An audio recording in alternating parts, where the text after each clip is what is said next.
మహా ఎన్నికల పర్వం ముగిసింది. సామాన్యుడు తన తీర్పునిచ్చేశాడు. బీజేపీ నేతృత్వంలోని మహాయుతి కూటమి అధికారం చేపట్టడానికి కావాల్సిన మ్యాజిక్ ఫిగర్ 200 సీట్లు మార్కు దాటేసింది. ముఖ్యమంత్రిగా గెద్దెనెక్కడానికి దేవేంద్ర ఫడ్నవీస్ సిద్ధమైపోయారు. అంతా ఇలా జరిగిపోతే అవి మహారాష్ట్ర రాజకీయాలు ఎలా అవుతాయి? మహారాష్ట్ర ఎన్నికల అనంతరం ఫలితాల్లో విజేతలుగా నిలిచిన వారు అధికార పీఠాన్ని అధిష్ఠించడానికి ఒక ప్రత్యేకత ఉంది. అదేంటో తెలుసా? అడుగడుగున ఉత్కంఠం రేపే వివాదాలు. అవును, ఎన్నికల్లో గెలిచినంత మాత్రాన ముఖ్యమంత్రి సీట్లో కూర్చున్నంత మాత్రాన 5 ఏళ్లు కొనసాగడం అంత తేలికైన విషయం కాదక్కడ. ఇప్పుడు అదే సీన్ క్రియేట్ అయినట్టే కనిపిస్తుంది. శివసేన వర్గం మాత్రం ఏక్నాథ్ షిండేను మరోసారి ముఖ్యమంత్రి చేయాలని గట్టిగా కోరుకుంటున్నారు. షిండేకు ఉన్న క్లీన్ ఇమేజ్ మాత్రమే కాకుండా మొన్న జరిగిన హర్యానా, మధ్యప్రదేశ్ అసెంబ్లీ ఎన్నికల్లో తన పదునైన వ్యూహాలతో బీజేపీకి అందించిన సహకారం కూడా బీజేపీ అధిష్టానం పరిగణలోకి తీసుకోవాలన్నదే వారి వాదన.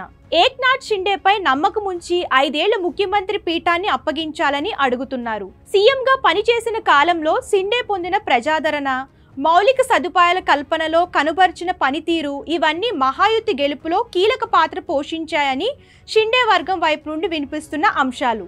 అయితే అత్యధిక స్థానాలు గెలిచిన బీజేపీ ఈ విషయంలో వీరి వాదన ఎంతవరకు పరిగణలోకి తీసుకుంటుందనేది తెలియాల్సి ఉంది. 288 స్థానాలకు గాను మహాయుతి 234 స్థానాలను గెలుచుకుంది. బీజేపీ ఒంటరిగా 132 సీట్లు గెలుచుకుని అతిపెద్ద పార్టీగా అవతరించింది. గతంలో చేసినట్టుగానే మహాయుతి కూటమి ముఖ్యమంత్రి, 2 ఉప ముఖ్యమంత్రులు ఫార్ములాను అమలు చేసే అవకాశం ఉండొచ్చని కొంతమంది అంటున్నారు. అలా అయితే ఈసారి ఏక్నాథ్ షిండేకు ఉప ముఖ్యమంత్రి పదవితో పాటు మరికొన్ని కీలక శాఖలు కూడా అప్పగించడం ద్వారా ఆయన అనుభవాన్ని వాడుకునే అవకాశం ఉంటుంది. ఆయనకున్న ప్రజాదరణ దృష్ట్యా కూడా ప్రభుత్వంలో ప్రాధాన్యత ఇచ్చినట్లు అవుతుంది.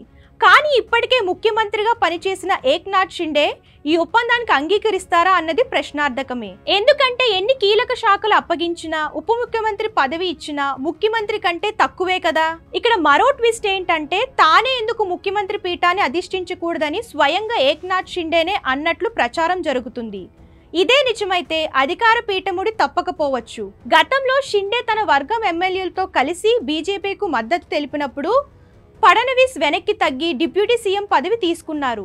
ఇప్పుడు షిండే అదే వైఖరిని ప్రదర్శిస్తారా లేదా అనేది చూడాలి. కానీ ఇవన్నీ చాలా వేగంగా జరిగిపోవాలి. ఎందుకంటే మంగళవారంతో మహారాష్ట్ర ప్రభుత్వం గడువు ముగుస్తుంది. గెలిచిన కూటమి 72 గంటల్లోగా ప్రభుత్వాన్ని ఏర్పాటు చేయాలి. లేకపోతే రాష్ట్రపతి పరిపాలన విధించాల్సి ఉంటుంది. ఎవ్వరూ పరిస్థితి అంతదాకా రానివ్వకపోవచ్చు. ప్రస్తుతానికి రాజీ కుదిరిన సీటు కింద రాజకీయాలు జరిపి త్వరలోనే మరో కొత్త వాదన తెర మీదకి రావచ్చేమో చూద్దాం.